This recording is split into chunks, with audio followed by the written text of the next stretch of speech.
الغاز ایسے ہوا، والدہ نے کہا کہ بیٹا جی بات اس طرح ہے کہ مجھے لگتا ہے یہ جو بندہ آیا تھا نا تجھ سے گائے لینے کے لیے، یہ مجھے کوئی انسان نہیں لگتا، مجھے لگتا ہے یہ رب کا کوئی فرشتہ ہے۔ اونچی آواز ہے کہ سبحان اللہ۔ کیا کہا؟ مجھے لگتا ہے کہ یہ رب کا کوئی۔ والدہ نے پھر جلدی جلدی کہا اے میرے بیٹے جاؤ، جا کے اس فرشتے سے پوچھو کہ ابھی اس گائے کو فروخت کر دیا جائے، اس میں بہتری ہے، یا اس کو کچھ وقت کے بعد فروخت کر دیا جائے، اس میں بہتری ہے۔ بیٹا جب گیا تو اس بندے کو پایا، وہاں پہ پوچھا، جب پوچھا تو اس نے کہا کہ اب پوچھ لیا ہے تو سن لو، بات یہ ہے ابھی اگر اس گائے کو نہیں بیچیں گے نا، تھوڑا سا بعد میں بیچیں گے تو بہت زیادہ فائدہ ہوگا تمہیں۔ پوچھا کتنا فائدہ ہوگا؟ کہا کہ اس کی جو کھال ہے نا وہ سونے سے بھر کے آپ کو دے دی جائے گی، کھال سونے سے بھر کے آپ کو دے دی جائے گی، لہذا واپس چلا جا، اپنے پاس رکھ لے اس گائے کو، ابھی مت بیچ، بعد میں بہت زیادہ نفع ہونے والا ہے۔ اب یہ جو ہے یہ آنے والا، بتانے والا، مشورہ دینے والا یہ فرشتہ ہے۔ کیا ہے؟ اور فرشتے نے اب ذرا تھوڑے سے ٹھنڈے دماغ سے مجھے جواب دے ذرا کہ فرشتے نے بات جو کی کہ آئندہ زمانے میں اس سے اتنا زیادہ فائدہ ہونے والا ہے، غیب کی خبر ہے کہ نہیں ہے؟ بولے بولے بولے بولے آئندہ کی بات ہے کہ نہیں ہے؟ آئندہ کی بات ہے۔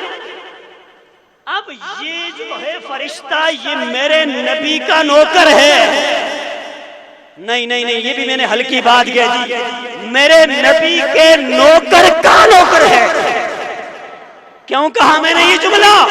جبریل امین میرے سرکار کے نوکر، اور سارے فرشتوں کے سردار جبریل، تو جبریل امین جب سرکار کے نوکر ہوئے تو پھر وہ فرشتہ سرکار کے نوکر کا سرکار کے نوکر کا نوکر ہوا۔ تو سامعین محترم سمجھئے اہل سنت کا عقیدہ کیا ہے۔ اہل سنت کا جو عقیدہ ہے نا من گڑت اور ویسے ہی نہیں ہے کہ رب جب چاہے اپنے فرشتوں کو، نبیوں کو، ولیوں کو غیب دے دیتا ہے، یہ ویسے ہی نہیں ہے، بلکہ میں تو یہ کہتا ہوں اس مقام پہ کہ اللہ کے نبی تو نبی ہیں، اللہ کے نبی کے نوکر کو بھی غیب ہوتا ہے۔ بات سمجھ آئی کہ نہیں آئی؟ اچھا جی، فرشتے نے کیا کہا کہ بعد میں آئندہ آنے والے زمانے میں اس کی کھال کے اندر سونا بھر کے آپ کو دیا جائے گا، اس قیمت میں آپ اس کو بیچنا بڑا نفع ہوگا، وہ بہتر ہے، اب نہ بیچو، اب نہ بیچو۔ الغرض ایسے اب چونکہ واقعہ تھوڑا سا لمبا ہے میں مختصر کر رہا ہوں، شارٹ۔ پھر ایسے ہوا کہ یہ جو بندہ تھا، یہ بچہ تھا، یہ واپس چلا گیا، ابھی دونوں نوجوان واپس چلا گیا، والدہ کو بتایا کہ وہ شخص جو ہے وہ ایسے بتا رہا ہے کہ اب اس کو مت بیچا جائے، اس گائے کو ابھی رکھا جائے، بعد میں جناب والا اتنی زیادہ قیمت دے دی جائے گی۔ الغرض ایسے ہوا وہ ادھر رہے، ادھر سے جناب والا ایک مسئلہ ہو گیا، چچا زاد دو بھائیوں نے مار دیا اپنے چچا کو۔ کس کو؟ اپنے چچا جی کو مار دیا جب، اور مارا کس وجہ سے؟ وجہ بھی ذہن میں ہونی چاہیے، مال کی وجہ سے، دولت کی وجہ سے مارا۔ تو ہمیشہ ہوتا ہی یہی ہے کہ جناب والا جب خاندانوں کے اندر جب ایسے معاملات ہوتے ہیں نا تو وہ یا دولت کی وجہ سے یا جائیداد کی وجہ سے، اس سے ریلیٹڈ جتنے بھی چیزیں ہوتی ہیں ان سب کی وجہ سے ایسے معاملات ہوتے ہیں، فتنے ہوتے ہیں۔ تو انہیں وہ جو دو بندے تھے انہوں نے اپنے چچے کو مارا، کس وجہ سے؟ مال کی وجہ سے، دولت کی وجہ سے، بڑا مالدار بندہ تھا، جب اس کو مار دیا۔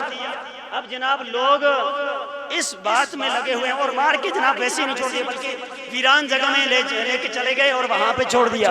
اب ویران جگہ میں کوئی بندہ ملے تو تحقیق تو پھر کی جاتی ہے نا، پاس کوئی ملے بھی نہ، مارنے والا کسی کو کچھ دیکھے بھی نہ، کچھ ایسا معاملہ نہ ہو تو پھر تحقیق ہوتی ہے۔ الغرض اس وقت پھر تحقیق ہوئی، ادھر ادھر باتیں وغیرہ ہوئی، پتہ کیا گیا کہ کس نے مارا ہے اس کو، کوئی پتہ نہ چلا۔ الغرض میں نے یہ پڑھا ہے تفاسیر کے اندر کہ وہ جو تھے وہ شخص جنہوں نے مارا تھا وہ خود ہی آ گئے حضرت موسیٰ علیہ السلام کے پاس، کس کے پاس؟ اور آ کے خود ہی دعویٰ کرنے لگے جی کہ ہمارے چچا جی کو کسی نے مارا ہے تو ہم قصاص میں جناب ہم قصاص چاہتے ہیں، قصاص میں ہم ان کو مارنا چاہتے ہیں۔ خود ہی مجرم ہے اور خود ہی آ کے جناب اپنی صفائیاں دے کے مجرم کو ڈھونڈ رہے ہیں۔ مجرم کو ڈھونڈ رہا ہے، مجرم کو ڈھونڈ رہا ہے۔ آج کل بھی بہت سارے معاملات ایسے ہوتے ہیں کہ جرم خود کیا ہوتا ہے اور پھر جناب عدالت میں کیس لڑنے بھی خود چلے جاتے ہیں، پھر اپنے آپ کو بری کرانے کے لیے لاکھوں کے حساب سے پیسے بھی دے دیے جاتے ہیں، حالانکہ مجرم خود ہوتا ہے۔ برحال یہ بڑی پرانی بات ہے۔ ایسے ہوا کہ حضرت موسیٰ علیہ السلام کی بارگاہ میں جب وہ آئے نا تو انہوں نے کہا کہ جی پتہ کوئی نہیں چل رہا ہمارے چچا جی کو کس نے مارا ہے۔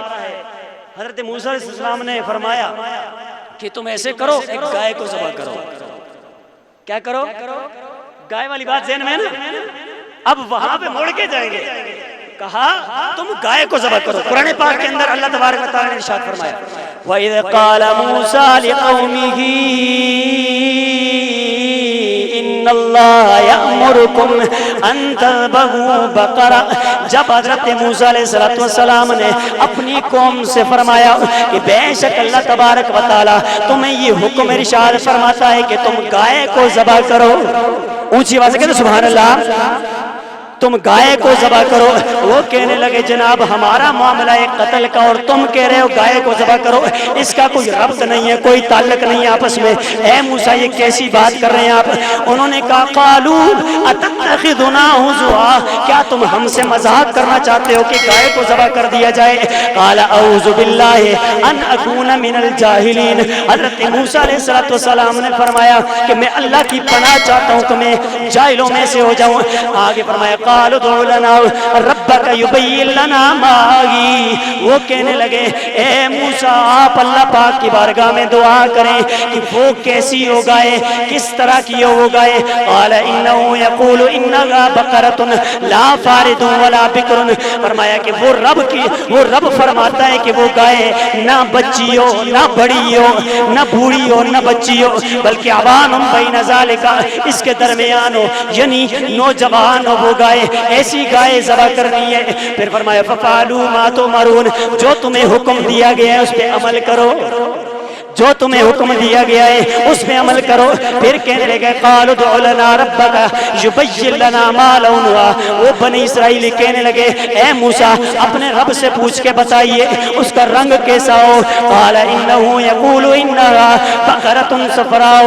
پھر حضرت موسیٰ علیہ السلام نے فرمایا کہ سونا رب فرماتا ہے کہ وہ گائے پیلے رنگ کی ہو، وہ گائے پیلے رنگ کی ہو، وہ گائے پیلے رنگ کی ہو اور ایسی ہو کہ فاقع لونها تسر الناظرین۔ فرمایا نہایت گہرا رنگ ہو اس کا اور ایسا گہرا ہو کہ دیکھنے والوں کو اچھی لگے، دیکھنے والوں کو اچھی لگے۔ پھر آگے سے کہنے لگے قالوا ادع لنا ربک یبین لنا ما ہی۔ پھر کہنے لگے کہ وہ کیسی ہو۔ فرمایا ان البقرۃ تشابہ علینا وانا ان شاء اللہ لمہتدون۔ پھر وہ موسیٰ علیہ السلام کے چاہنے والے، آپ کے ماننے والے کہنے لگے ہمیں اور بھی وضاحت سے بتا دیجئے کہ وہ کیسی ہو۔ اب تو جناب ہم شک میں مبتلا ہو گئے کہ وہ کس طرح کی گائے ہو، صحیح وضاحت کیجئے۔ آگے فرمایا کہ لا ذلول تثیر اللرد ولا تسقی الارض مسلمۃ لا شیء فیہا۔ فرمایا وہ ایسی گائے ہو کہ جس گائے نے زمین میں ہل بھی نہ چلایا ہو، زمین میں ہل بھی نہ چلایا ہو، ولا تسقی الحرث، زمین کے اندر جناب والا اس کو زمین کو پانی دینے کا معاملہ جو ہے، پانی سے زمین کو سیراب کرنے والا جو سسٹم ہے وہ معاملہ بھی اس سے نہ لیا گیا ہو۔ یعنی جیسے پانی پہلے جناب چرخے کے ذریعے جانوروں کے ذریعے زمینوں کو پلایا جاتا تھا، فرمایا ایسا کام بھی اس سے نہ لیا گیا ہو۔ فرمایا کہ مسلمۃ لا شیء فیہا، وہ سلامتی والی ہو، اس میں کوئی عیب نہ ہو۔ پھر کہنے لگے قالوا الآن جئت بالحق۔ پھر جس وقت یہ تین سوال کیے، تینوں سوالوں کے جواب حضرت موسیٰ علیہ السلام نے رب کائنات کی بارگاہ سے لے کے دے دیے۔ پھر وہ کہنے لگے قالوا الآن جئت بالحق، اے موسیٰ اب تم نے حق بات کی ہے، اب تم نے حق بات کی ہے. پھر فرمایا کہ اب ذبح کرو اس گائے کو. وما قادو یفعلون, حالانکہ وہ ذبح کرنے والی نیت سے نہیں آئے تھے, وہ ویسے ہی سوال کر رہے تھے. الغرض ایسے ہوا کہ انہوں نے جس وقت اس گائے کی تلاش کرنی شروع کی, وہ بالآخر اسی بچے کے پاس جا کے پہنچ گئے. وہی وہ گائے ملی. اس بچے کے پاس جو گائے تھی اس کے اندر یہ ساری چیزیں موجود تھی. پیلا رنگ بھی تھا, نہایت گہرا رنگ بھی تھا, حسین و جمیل گائے تھی, ساری کوالٹیز اس کے اندر پائی جاتی تھی. انہوں نے کہا جناب ہم آئے گائے لینے کے لیے, اب کتنی قیمت مانگتے ہو اس گائے کی؟ انہوں نے کہا جناب اب ہم اس کی کھال کے اندر بھر کے سونا لیں گے, تب یہ گائے تمہیں دیں گے, تب یہ گائے تمہیں دیں گے.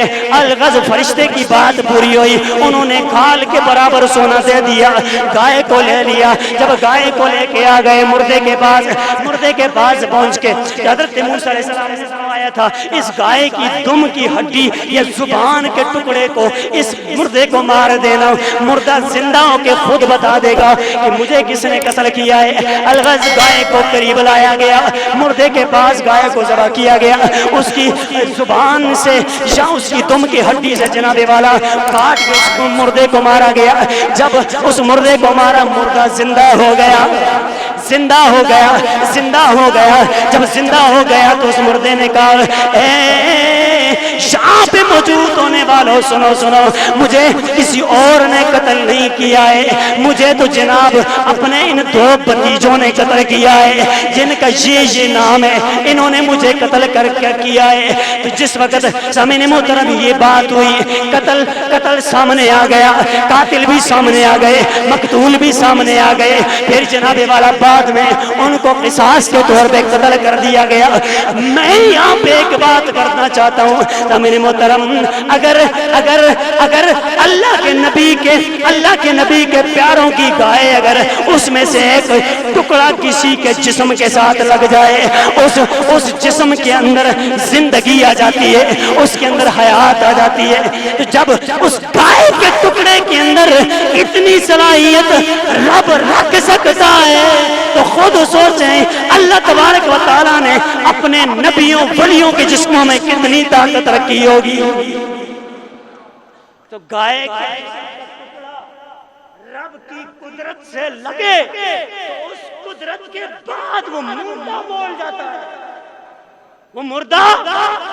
جاتا ہے, جب گائے کا گوشت لگے مردہ بول جاتا ہے.